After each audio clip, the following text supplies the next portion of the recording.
Je suis trop fatigué, je viens de tomber sur cette dinguerie. Dans une culture racaille où on peut prendre un plus faible que soi, l'humilier. Je me suis un peu renseigné, il y a une dimension dans la culture maghrébine de l'humiliation, Pourquoi la tu ramènes hagra. pourquoi tu ramènes ça? C'est une culture de l'humiliation, de la hagra, qui est importée chez nous par des gens qui n'ont pas grand-chose en commun avec, la façon dont moi j'ai été éduqué. En gros, le gars, il est mort, il est même pas enterré. Et la première chose que l'extrême droite fait, c'est de chercher s'il y a des Arabes. À chaque fois qu'il y a un événement, dans leur tête, il y a West qui s'active pour trouver le meilleur raccourci jusqu'aux Arabes. C'est plus une émission, c'est Pokémon Go. Le premier qui tombe sur un Arabe, il a gagné. Bientôt, le réchauffement climatique, c'est à cause des Maghrébins. La loi du plomb, encore les Maghrébins. Suppression de 2 jours fériés, encore les Maghrébins. Poutine qui envoie la France, encore les Maghrébins. Enfin, non.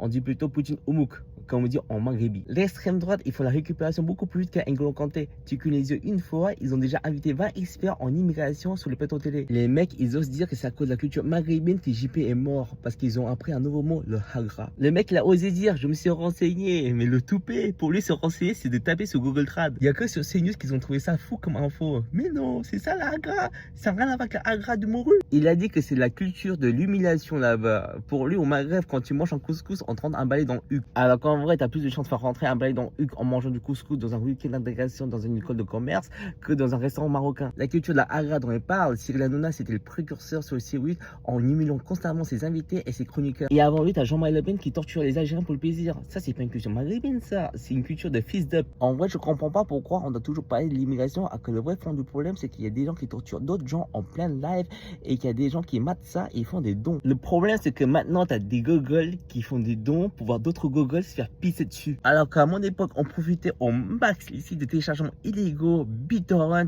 et sur le site, il y a un onglet faire un don et personne a mis d'argent dedans. Et j'ai essayé de voir où c'était les pires et j'ai trouvé que Squid Game, c'est des gens fortunés qui paient des fortunes pour voir d'autres gens se taper dessus. On dit parfois que la fiction rattrape la réalité et là, elle est vraiment pas loin. La réalité, c'est qu'à la base, avec Internet, on voulait rassembler les humains, sauf que nous, on l'utilise pour détruire notre humanité.